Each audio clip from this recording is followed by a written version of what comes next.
Hello, सभी को नमस्कार। तो आज हम आरपीएससी सेकंड ग्रेड के लिए ऑर्गेनिक केमिस्ट्री स्टार्ट कर रहे हैं। तो हमारा जो आज फर्स्ट चैप्टर होने वाला है वो होने वाला है स्टार्टिंग, जहाँ से ऑर्गेनिक का सिलेबस मेंशन किया हुआ है कि आपको इंटरमीडिएट कार्बोकेटाइन, कार्बेनाइन और फ्री रेडिकल, उनकी स्टेबिलिटी और हाइड्रोकार्बन पढ़ के आना है। तो हम स्टार्ट कर रहे हैं, वो कर रहे हैं इंटरमीडिएट से और उनकी स्टेबिलिटी से। तो अगर मैं स्टार्ट करना करूं इस लेसन को, तो लेसन का नाम होगा रिएक्शन मैकेनिज्म।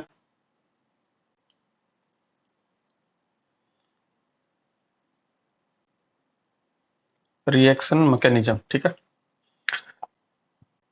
तो रिएक्शन मैकेनिज्म की अगर अपने बात करें, तो अगर हमारे पास ए और बी के बीच में कोई एक बॉन्ड फॉर्म्ड है और इस बॉन्ड को हमें क्या करना है, ब्रेक करना है। तो जब आप इस बॉन्ड को ब्रेक करोगे, तो इस बॉन्ड की फॉर्मेशन हुई है, इसके बीच में दो इलेक्ट्रॉन्स हैं। तो हमें ये बॉन्ड क्लीवेज करना है ना, ए बी का बॉन्ड क्या करना है, ब्रेक करना है। तो ये बॉन्ड क्लीवेज है, ये दो तरीके से हो सकता है। एक है, वो है हमारे पास कि ये बॉन्ड क्लीवेज है वो कैसा हो, होमोलाइटिक हो।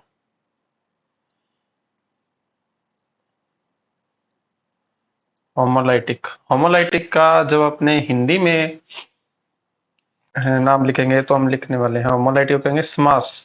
और क्लीवेज मतलब टूटना, तो स्मास विखंडन। स्मास विखंडन। और सेकंड पॉसिबिलिटी है, वो ये है कि ये बॉन्ड क्लीवेज क्या हो, हेट्रोलाइटिक हो। हेट्रोलाइटिक का मतलब है पी स्मास विखंडन।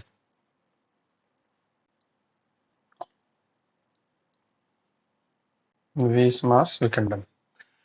तो अगर ये बॉन्ड ब्रेकिंग किस तरीके से हुई, होमोलाइटिक तरीके से हुई। होमोलाइटिक का मतलब हुआ कि ये जो आपके दो एटम्स के बीच में जो बॉन्ड बना हुआ था ए और बी, तो अगर ये जो बॉन्ड बना हुआ था दो इलेक्ट्रॉन की वजह से, ये ए और बी की इलेक्ट्रोनेगेटिविटी क्या है, बराबर है। यानी इन दोनों की इलेक्ट्रोनेगेटिविटी क्या है, सेम है। उस केस में ये बॉन्ड कैसा होने वाला है, होमोलाइटिक क्लीवेज होगा। और जब होमोलाइटिक क्लीवेज होगा, तो ये एक इलेक्ट्रॉन, ये बी, और ये एक इलेक्ट्रॉन एक ए लेकर चला जाएगा। तो इसकी वजह से एक इलेक्ट्रॉन एक के पास आएगा और दूसरा इलेक्ट्रॉन किसके पास चला जाएगा, बी एटम के पास चला जाएगा। अगर मैं ए और बी को कार्बन कंसीडर करूं, तो मैं इनको नाम दे दूंगा, वो दे दूंगा फ्री रेडिकल। यानी अगर यहाँ पे ए और बी की जगह पर कार्बन होता तो हम इसको बोलने लग जाएंगे फ्री रेडिकल। फ्री रेडिकल को हिंदी में नाम देंगे अपने मुक्त मूलक। अच्छा, अगर ये ए और बी की इलेक्ट्रोनेगेटिविटी सेम नहीं है, अगर इन दोनों की इलेक्ट्रोनेगेटिविटी सेम नहीं है, ए और बी की, और अपने ज्यूम कर लेते हैं कि बी की इलेक्ट्रोनेगेटिविटी है वो क्या है, ए से ज्यादा है। अगर बी मोर इलेक्ट्रोनेगेटिव है ए से, तो इसका मतलब ये दोनों इलेक्ट्रॉन अब कौन लेकर जाएगा, अकेला ही बी लेकर चला जाएगा। और इस केस में इस बी के ऊपर तो आ जाएगा नेगेटिव चार्ज, और इस ए के ऊपर क्या आ जाएगा, पॉजिटिव चार्ज। और अगर मैं इस ए को क्या कंसिडर करूं, अगर आप इस ए को यहाँ पे कार्बन और बी को भी कार्बन कंसिडर करते हो, तो इस ए को जब सी के ऊपर पॉजिटिव चार्ज रिप्रेजेंट करोगे और इस बी को जब कार्बन कंसिडर करके इसके ऊपर नेगेटिव चार्ज लिखोगे, तो आप इस कार्बन पॉजिटिव को बोलोगे कार्बोकेटाइन, और इस सी नेगेटिव को बोलोगे कार्बेनाइन। तो हमें यहाँ पे दो इंटरमीडिएट जो मिले हैं, एक है कार्बोकेटाइन और एक है कार्बेनाइन। तो आप इस कार्बोकेटाइन को हिंदी में कहते हैं कार्बनाइन,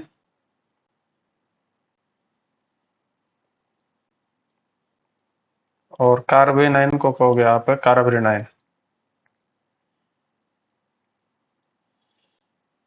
तो ये 3 इंटरमीडिएट है। कौन कौन से? एक, जब आपके पास में कार्बन के ऊपर और इलेक्ट्रॉन हो तो उसे फ्री रेडिकल, अगर पॉजिटिव हो तो कार्बकेटाइन और नेगेटिव हो तो कार्बेनाइन बोले। हमें इन तीनों की क्या करके आनी है? अच्छा, फ्री रेडिकल है तो हमें कार्बन के पास पता है कि कितने इलेक्ट्रॉन होते हैं, 6 इलेक्ट्रॉन होते हैं। और 6 इलेक्ट्रॉन के अलावा ये 7वां इलेक्ट्रॉन है, तो इसके पास टोटल 7 इलेक्ट्रॉन है। ये 7 इलेक्ट्रॉन स्पीसीज है। अच्छा, कार्बन के पास 6 इलेक्ट्रॉन है, तो यहाँ पर इस कार्बन के पास 6 इलेक्ट्रॉन है और साथ में क्या है? पॉजिटिव चार्ज है। और जब आप कार्बेनाइन की बात करोगे तो 6 और ये 2 इलेक्ट्रॉन एक्स्ट्रा है, तो यहाँ पे इसके पास 8 इलेक्ट्रॉन है और साथ में क्या है? नेगेटिव चार्ज है। तो जो फ्री रेडिकल और कार्बोकेटाइन है, दोनों के पास इलेक्ट्रॉन 8 से कम है। तो जो आपका फ्री रेडिकल है और जो आपका कार्बोकेटाइन है, दोनों एक इलेक्ट्रॉन डेफिशिएंट स्पीसीज हैं, इसलिए ये कैसे बिहेव करेगी? इलेक्ट्रोफाइल की तरह। यानी ये इलेक्ट्रॉन्स नहीं है क्योंकि इनके पास इलेक्ट्रॉन की कमी है। और यहाँ पे 8 इलेक्ट्रॉन है, साथ में नेगेटिव चार्ज भी है। तो जो कार्बेनाइन होता है वो क्या होगा? जो कार्बेनाइन है उसके पास में इलेक्ट्रॉन के साथ में नेगेटिव चार्ज एक्स्ट्रा है, तो ये एज बिहेव करेगा न्यूक्लियोफाइल की तरह, यानी नाभिक स्नेही की तरह। नाभिक स्नेही की तरह। तो दो बात। अच्छा, कार्बोकेटाइन और फ्री रेडिकल का जो हाइब्रिडाइजेशन होने वाला है, जो हाइब्रिडाइजेशन है वो sp2 होगा। लेकिन कार्बेनाइन का हाइब्रिडाइजेशन है वो डिपेंड करेगा कि नेगेटिव चार्ज कौन से कार्बन पे है। आप एज्यूम करो कि यदि नेगेटिव चार्ज किसी सिंगल बॉन्ड वाले कार्बन पे है तो वहां पे जो हाइब्रिडाइजेशन है वो sp3 होने वाला है। यदि नेगेटिव चार्ज किसी डबल बॉन्डेड कार्बन पे है तो यहाँ पे हाइब्रिडाइजेशन sp2 होगा। और यदि नेगेटिव चार्ज किसी ट्रिपल बॉन्ड वाले कार्बन पे है तो यहाँ पे हाइब्रिडाइजेशन sp होगा। तो ये अपने फ्री रेडिकल के बारे में बेसिक बेसिक बातें कि फ्री रेडिकल बनेगा कब, कार्बोकेटाइन बनेगा कब और कार्बेनाइन बनेगा कब। अब जो क्वेश्चन आने वाला है पेपर के अंदर वो इनकी स्टेबिलिटी के ऊपर पूछा जाता है। तो हमें यहाँ पे क्या पढ़ना है? हमें यहाँ पे इन फ्री इंटरमीडिएट्स की क्या करनी है? स्टडी करनी है स्टेबिलिटी के रिस्पेक्ट में। तो जब अपने इनकी स्टेबिलिटी की बात करेंगे, जब हमें इन कार्बोकेटाइन, कार्बेनाइन और फ्री रेडिकल की स्टेबिलिटी की बात करेंगे, हम हेडिंग डालेंगे कि स्टेबिलिटी ऑफ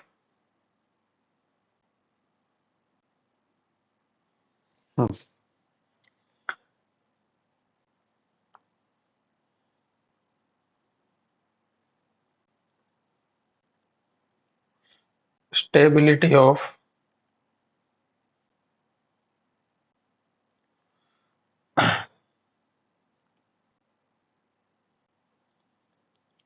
इंटरमीडिएट।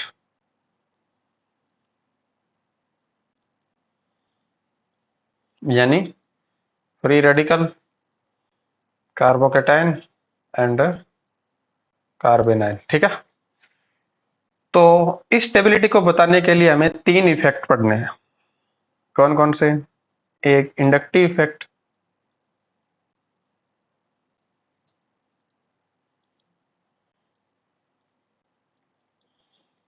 एक हमें हाइपर कॉन्जुगेशन,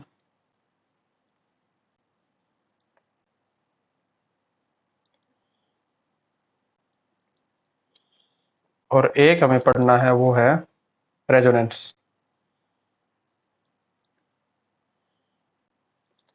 ये हमें 3 इफेक्ट यहाँ पे स्टडी करने हैं।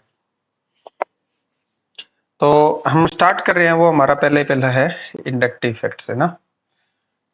अगर ये तीनों इफेक्ट हमें विद ऑर्डर समझ में आए हुए हैं और याद हैं, तो हम फ्री रेडिकल की स्टेबिलिटी के ऊपर जो भी क्वेश्चन हमारे पेपर में आने वाला है, मिनिमम एक क्वेश्चन और मैक्सिमम दो क्वेश्चन आते ही आते हैं, वो हम क्या कर लेंगे, सही कर लेंगे।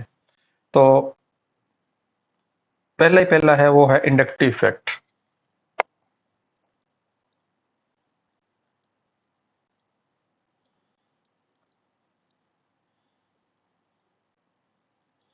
Inductive effect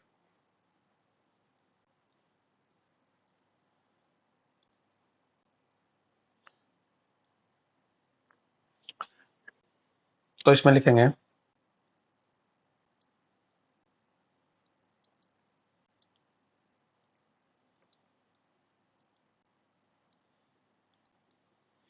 partial shifting of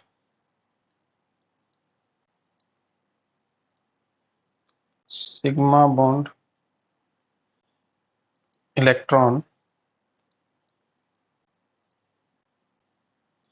towards more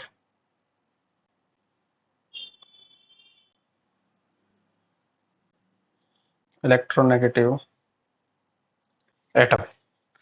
यानी ये अगर हमारे पास में कार्बन की चेन है कोई,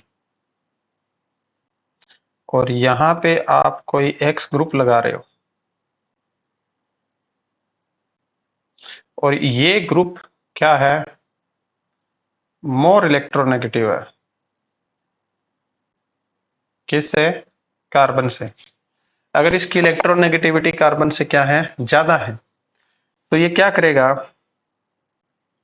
जो ये बॉन्ड के इलेक्ट्रॉन थे इनको अपनी तरफ खींचेगा, और जब अपनी तरफ खींचेगा तो इसका ग्रुप के ऊपर पार्शियल नेगेटिव चार्ज और इस कार्बन के ऊपर पार्शियल पॉजिटिव चार्ज जनरेट हो जाएगा।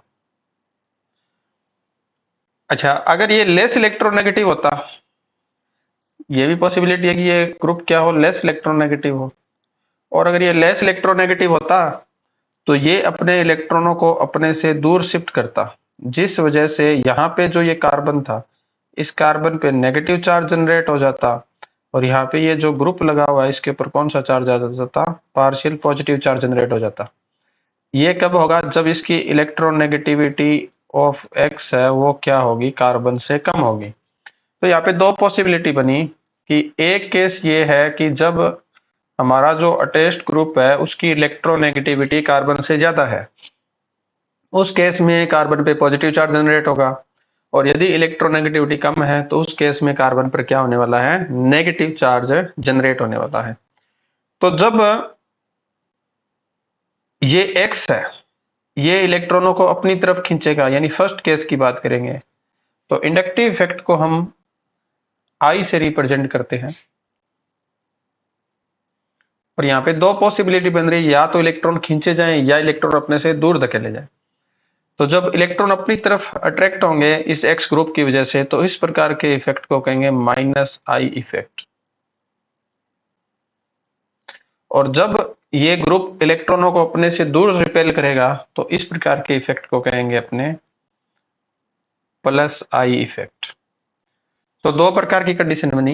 एक ऐसी कंडीशन की जब हम कार्बन चेन के वन साइड में कोई ऐसा ग्रुप अटैच करें जिस ग्रुप की इलेक्ट्रोनेगेटिविटी, या यहाँ पे ऐसा कोई एटम अटैच करे जिसकी इलेक्ट्रोनेगेटिविटी कार्बन से ज्यादा है, तो उस केस में कार्बन पॉजिटिव चार्ज आ जाएगा, उस ग्रुप पे नेगेटिव चार्ज आ जाएगा, क्योंकि मोर इलेक्ट्रोनेगेटिव होने की वजह से यह इलेक्ट्रॉनों को अपनी तरफ अट्रैक्ट करेगा।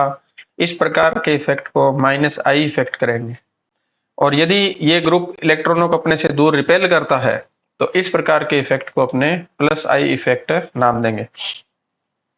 तो अगर मेरे को पता चल जाए कि ऐसे कौन कौन से ग्रुप हैं जिनका माइनस आई लगता है या जिनका प्लस आई इफेक्ट लगता है, तो ये बात आसान हो जाएगी कि मैं एक्स पहचान लूंगा कि कौन कौन से हैं। तो हम वही लिखने वाले हैं कि ऐसे कौन कौन से ग्रुप हैं जिनका माइनस आई इफेक्ट लगेगा, और ऐसे कौन कौन से ग्रुप हैं जिनका प्लस आई इफेक्ट लगने वाला है। तो अगर मैं माइनस आई ग्रुप्स की बात करूं तो कौन कौन से हैं देखना।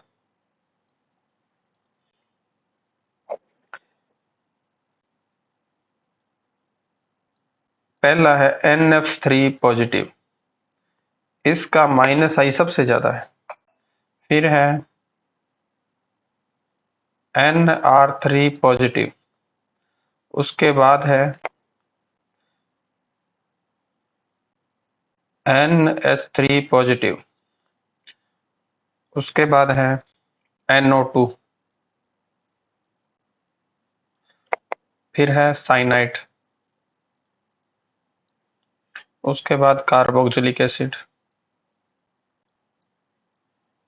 उससे कम है एल्डिहाइड, और उससे कम है हमारे हेलोजन। हेलोजन में फ्लोरीन, उसके बाद क्लोरीन, ब्रोमीन, आयोडीन, उसके बाद में alkoxide, then hydroxide, then alkyne, और उसके बाद में है NH2 एमिनो ग्रुप, और उसके बाद में एल्कीन,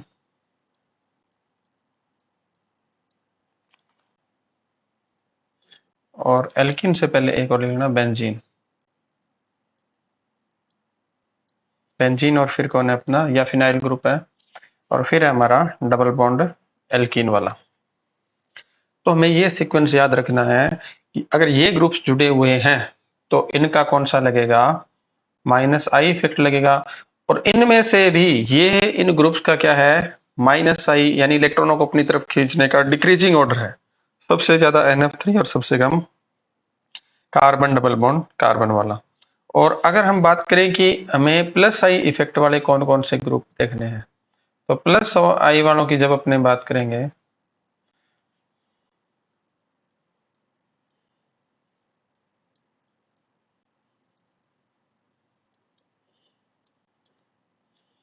तो प्लस आई वालों का ऑर्डर हमें याद रखना है। तो इस केस में हमारे पास सबसे ज्यादा जिसका प्लस आई होने वाला है वो है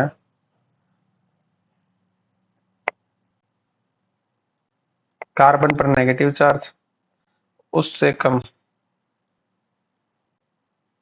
नाइट्रोजन पर नेगेटिव चार्ज, उससे कम ऑक्सीजन पर नेगेटिव चार्ज, फिर सी एसिड, ये कार्बोक्सिलेट आयन हो जाएगा। फिर हमारे पास 3 डिग्री कार्बन, 3 डिग्री कार्बन,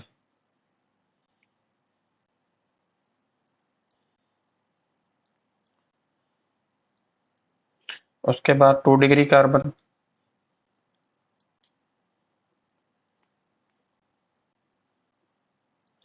और उसके बाद 1 डिग्री कार्बन,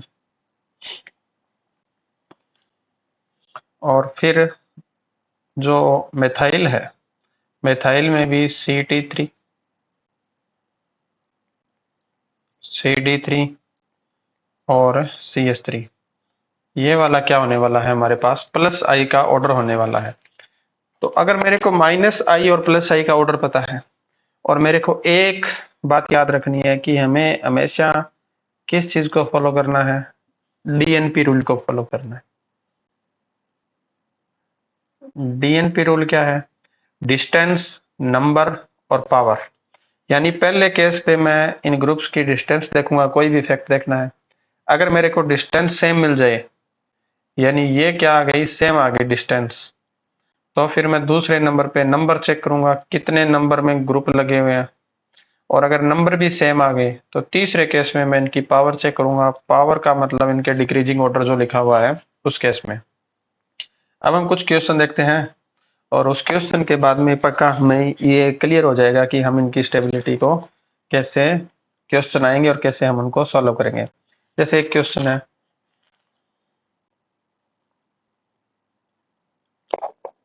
कि आपको CH3 CH2 positive, comma CH2 double bond CH positive, और CH triple bond C positive, तीनों में कार्बन के ऊपर पॉजिटिव चार्ज है और हमें इन तीनों की स्टेबिलिटी को कंपेयर करना है। अच्छा, एक बात याद रखनी है कि जो सिंगल बॉन्डेड कार्बन है उसका हाइब्रिडाइजेशन sp3 होता है, डबल बॉन्ड वाले का sp2 होता है और सिंगल ट्रिपल बॉन्ड वाले का कार्बन का हाइब्रिडाइजेशन sp होगा। sp2, sp3 और sp हाइब्रिडाइजेशन ना। और अगर आप इनमें परसेंटेज s करेक्टर की बात करो तो sp3 के अंदर एक s ऑर्बिटल है और 3 p ऑर्बिटल है। अगर मैं टोटल 100% मानूं तो परसेंटेज s कितने हैं, 25% है। sp2 के अंदर ये लगभग 33% है और sp हाइब्रिडाइजेशन में जो परसेंटेज s करेक्टर है वो कितने हैं, 50% है। और s ऑर्बिटल न्यूक्लियस के सबसे ज्यादा पास होगा तो सबसे ज्यादा अट्रैक्शन फोर्स जितना ज्यादा s करेक्टर होगा उतना लगेगा। यानी अगर मैं माइनस आई की बात करूं तो माइनस आई sp का सबसे ज्यादा लगेगा, उसके बाद में sp2 को लगेगा और सबसे कम किसका लगेगा, sp3 का माइनस आई लगेगा।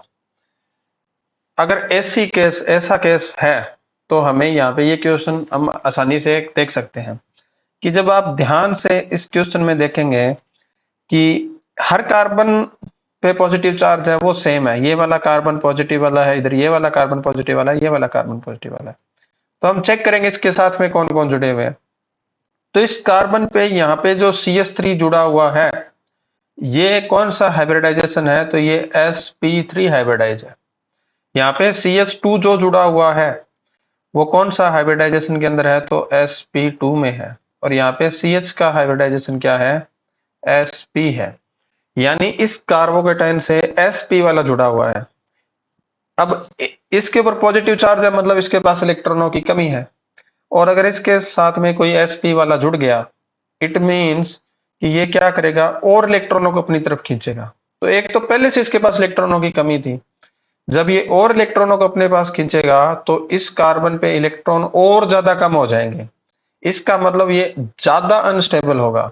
तो सबसे ज्यादा स्टेबल कौन हुआ, CH2 वाला। यानी अगर मैं इसको 1 नंबर बोलूं, इसे 2 नंबर और इसे 3 नंबर बोलूं तो सबसे ज्यादा स्टेबल कौन होगा, तो सबसे ज्यादा स्टेबल होगा वो आगा 1 नंबर, उसके बाद में 2 नंबर और उसके बाद में 3 नंबर वाला।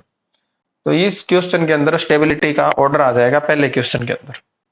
बहुत आसान है। ऐसे ही अगर मैं और क्वेश्चन देखूं, जैसे कि एक क्वेश्चन है, क्वेश्चन देखना, क्वेश्चन नंबर 2 क्या है कि आपको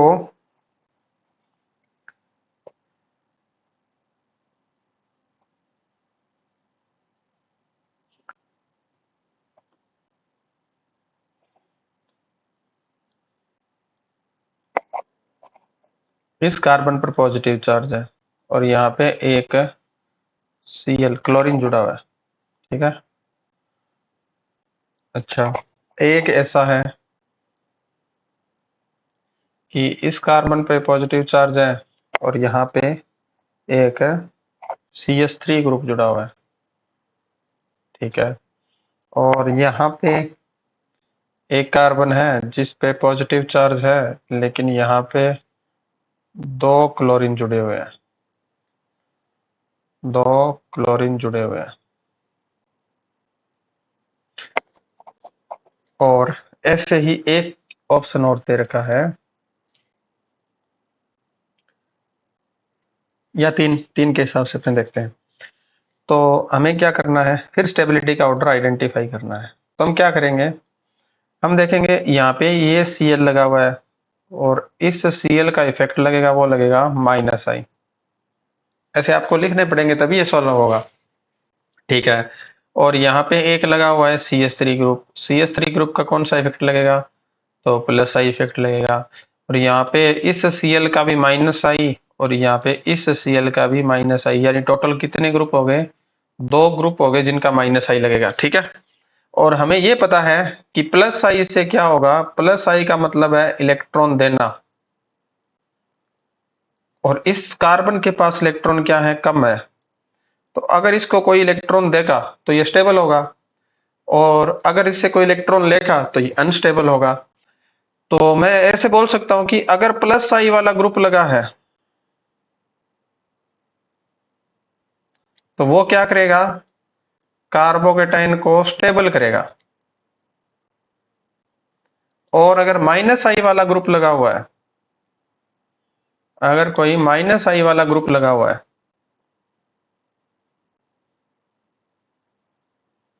तो वो क्या करेगा, वो कार्बोकेटाइन को अनस्टेबल करेगा। सही है। तो अब ये चेक करना है हमें कौन से प्लस आई वाले और कौन से माइनस आई वाले लगे हैं।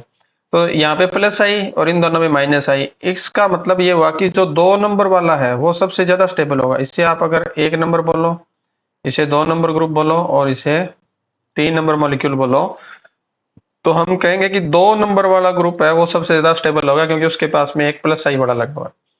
अब फर्स्ट और थर्ड के पास माइनस आई वाले लगे हुए हैं, तो माइनस आई तो अनस्टेबल करेगा। लेकिन इसके पास में एक ही अनस्टेबल करने वाला है, यहाँ पे 2 अनस्टेबल करने वाले हैं। इसका मतलब एक वाला थोड़ा ज्यादा स्टेबल है, किससे, 3 वाले से। ये इसका क्वेश्चन का आंसर हो जाएगा, सेकंड वाले का। ऐसे ही अगर हमें और देखना हो कि हम कैसे करेंगे क्वेश्चनों को अटेम्प्ट, तो अगर आपको बोला जाए, एक क्वेश्चन और देखते हैं।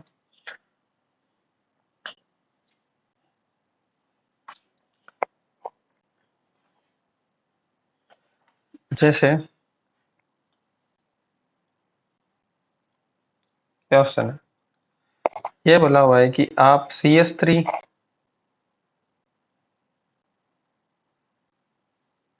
CH2 नेगेटिव, अच्छा CH3 CH2 double bond CH negative और CH triple bond CH negative, इन तीनों की स्टेबिलिटी ऑर्डर को हमें बताना है कि हम कैसे इनकी स्टेबिलिटी को डिस्क्राइब करेंगे यहाँ पे। तो फिर अब हमें यहाँ पे पता लग रहा है कि यहाँ पे नेगेटिव चार्ज है। नेगेटिव चार्ज का मतलब है इलेक्ट्रॉन क्या है, ज्यादा है। इलेक्ट्रॉन ज्यादा है तो वो जो इन इलेक्ट्रॉनों को क्या कर देगा, कम कर देगा। वो इसको क्या कर देगा, स्टेबल करेगा। अच्छा, कम इलेक्ट्रॉनों को कौन करता है, तो माइनस आई वाला। तो अगर माइनस आई ग्रुप लगा हुआ है तो वो सी नेगेटिव की स्टेबिलिटी को क्या करेगा, बढ़ाएगा।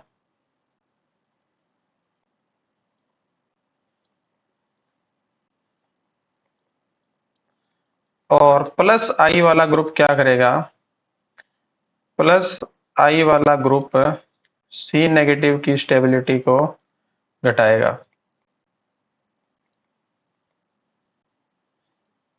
स्टेबिलिटी को घटाएगा। बस इतना अगर हमें पता है तो अब हम आइडेंटिफाई कर लेंगे कि कौन से ग्रुप कैसे कैसे लगे हुए हैं। तो जब इस क्वेश्चन में हम देखेंगे कि हमें यहाँ पे CH3 लगा हुआ है तो ये sp3 हाइब्रिडाइज है, CH2 लगा हुआ है तो ये sp2 हाइब्रिडाइज है, और CH लगा हुआ है ये sp हाइब्रिडाइज है। और हमें ये भी पता है कि जो माइनस आई का यानी इलेक्ट्रॉन खींचने का जो ऑर्डर होता है वो sp का सबसे ज्यादा होता है, फिर sp2 का होता है, और लीस्ट किसका होता है, sp3 का होता है। तो अब यहाँ पे हमें चेक करना है कि सबसे ज्यादा इलेक्ट्रॉन खींचने वाला ग्रुप कहाँ पे है, तो 3 नंबर ऑप्शन में है। इसे आप 2 नंबर बोलेंगे और इसे 1 नंबर अगर बोलें, इसका मतलब 3 नंबर वाले में इलेक्ट्रॉन खींचने वाला है, वो स्टेबिलिटी को क्या करेगा, माइनस आई वाला बढ़ाएगा। इसका मतलब यहाँ पे 3 नंबर सबसे ज्यादा स्टेबल होगा, फिर 2 नंबर होगा, और फिर कौन सा हो जाएगा, 1 नंबर हो जाएगा। तो ये वाला हमारा नेगेटिव चार्ज के रिस्पेक्ट में स्टेबिलिटी को बता सकते हैं। तो ओवरऑल हमें एक बात याद रखनी है, क्या, कि यदि हमें कोई भी प्लस आई वाला ग्रुप दिखे,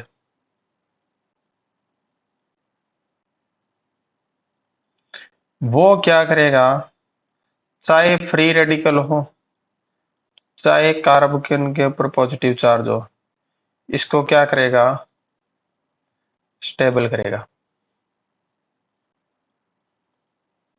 ठीक है। अच्छा, लेकिन इन दोनों को तो स्टेबल करेगा, लेकिन कार्बन के ऊपर नेगेटिव चार्ज हुआ उसको क्या करेगा, उसको अनस्टेबल करेगा, प्लस आई वाला। ऐसे ही अगर माइनस आई वाले ग्रुप लगे हुए हैं तो माइनस आई वाले क्या करेंगे, कार्बन के ऊपर रेडिकल या कार्बन के ऊपर पॉजिटिव चार्ज, इसको तो अनस्टेबल करेंगे, लेकिन कार्बन के ऊपर यदि नेगेटिव चार्ज हुआ तो उसको क्या करेंगे, उसको स्टेबल करेंगे।